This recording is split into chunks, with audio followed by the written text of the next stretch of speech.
We now welcome in Saints Hall of Famer, Fox 8 Saints analyst Deuce McAllister. Deuce, all right, a little dramatic here towards the end. Saints rally with a tie. Seemed to be a lot of happiness for a tie. Usually ties are met with kind of but it's the preseason, so be it. So we got to start there. Spencer Rattler throws the pick, but responds with that 2-minute drive. He had 39 snaps. I counted. Could be more, could be a little less.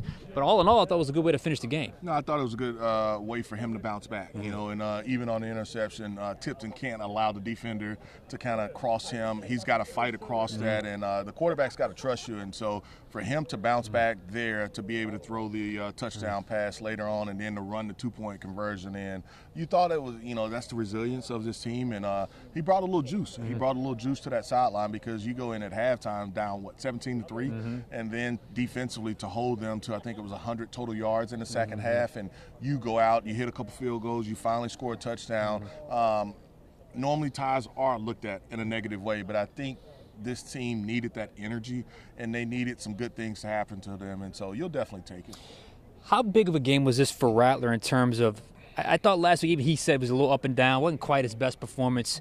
How big of a game was it for him in terms of quarterback competition? Well, I mean, all of them are big, but I think, you know, you can't discount the practices as well. I think, you know, from an evaluation standpoint, the coaches are probably putting a little bit more into that as well. I mean, because, you know, if you look at Spencer Rattler and what he's had as far as availability, last week he had Juwan and Brandon Cooks. Well, he comes in this time, he doesn't have any of those top receivers again. And so for as far as regular season or at least preseason games, he has not had, you know, you talk about Chris Olave and Rashid Shaheed to be able to throw to him. And so I don't know how much you take that into consideration when you look at it, but it's something that to think about.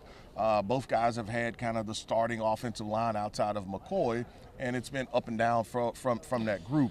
They've got to play better. Yeah. I mean, you've got too much invested in that offensive line for those guys to go out there and not have, I don't want to call it dominance, but you've got to have lanes. And whether that's for the quarterback or the backs, they've got to play, you know, a little bit better. And so if there's one group that you're frustrated with, and I'm not saying that that's the only group, but as much as I've got invested in them, then, you know, you've got to see some production from that group. I think you're exactly right. Especially, you know, they really had a hard time finding their footing in the run game early on. That could really help whoever the quarterback's going to be. I thought they ran the ball better, obviously, in the second half.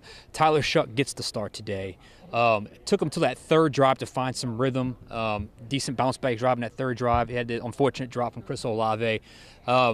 I kind of thought it mirrored Spencer's start in week 1 against the Chargers. It had some moments, but overall it wasn't quite the flow you would want from that first team offense. Well, first team, you come out, you pick up 4 or 5 on the first play. Second play, you kind of have a negative because you don't pick up the blitz, and then you have a twist stunt that you don't pick up. So you end up with a 3rd and 30 after, you know, and so you're backed up. A 3rd and 30 where you just have to hand the ball off after picking up, you know. I'm looking at 2nd and 6.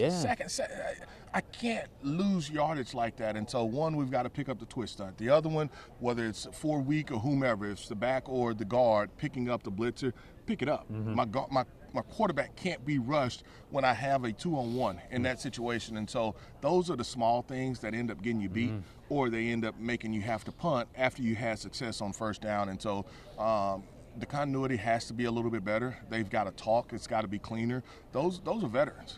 Those are guys that have played. And so from that standpoint, you're expecting a little bit more from them. I mean, because like you said, the easier you can make it on those quarterbacks where they can play fast, they can see stuff, and they're not backed up, the better opportunity it's going to be for both of those guys.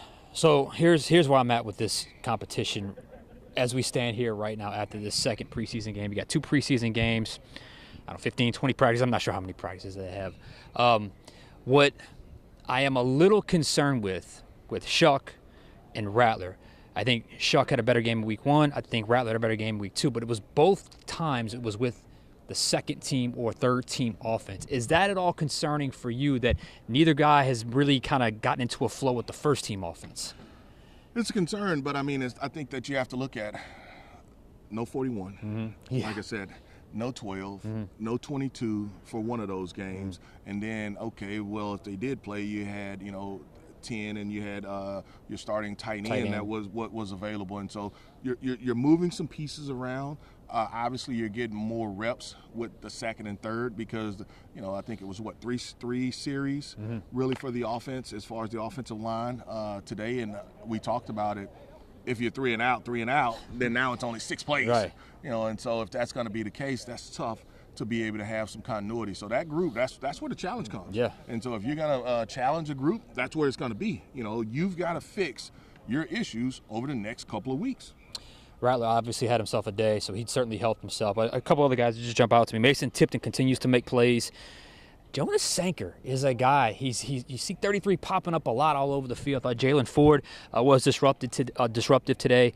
What did you make of some of the guys that may be battling for some roster spots or some rookies making some plays today? Yeah, no, you're pleased with it. You talked about Sanker. He was all over the field. I mean, he was all over the field making plays. And you talk about Ford. There was one series where it was back-to-back, and even he showed he didn't get the pressure or the sack on the quarterback, but he forced him to step up, and then he comes up with the interception right there around the red zone area. So, I mean, you're happy and you're pleased that you see him because he flashed a little bit out in California. And then you talked about Mason Tipton. We all weren't crazy because we talked and bragged about him so much last year, but it never translated. Today it was able to translate for him in the actual game, and so you want him to continue to have that success. And then you talk about some of the defensive linemen. There's some guys that have made some plays. I think when you talk about Diggs, he may not have come up with some sacks, but there's some plays where he kind of flashed. Chris Rump was another guy. Where he just, he is making plays. Yes, I would want sacks in some situations like that, but you're not getting them, but you're around the football. You're forcing the quarterback. And so there's some guys on the squad that are going to make it hard for this staff to kind of release them. And I wouldn't be surprised also. There's probably a handful of guys, and I don't know if they'll do it yet, but there will probably be some moves made before this next final game, not necessarily just because of injury, but, hey, you probably don't have a shot at, making the squad. I'd go ahead and release you to let you try to catch on with somebody else to get some film. Or, I wouldn't be surprised for the Saints to make some of those moves over the next couple of days. Real quick, do they have enough information to make their quarterback call yet, or do you think they need a little bit more evaluation into the third preseason game? They probably have enough, but they probably won't tell us. Right. They probably have enough, but they probably won't tell us, and they'll try to keep it, I don't want to call it a secret, so to speak, but they'll probably kind of keep it close to the vest. But to be honest, they probably have enough. Probably do. Getting closer and closer to the regular season, my friend. No doubt about it. Should be fun. All right, Deuce, thank you.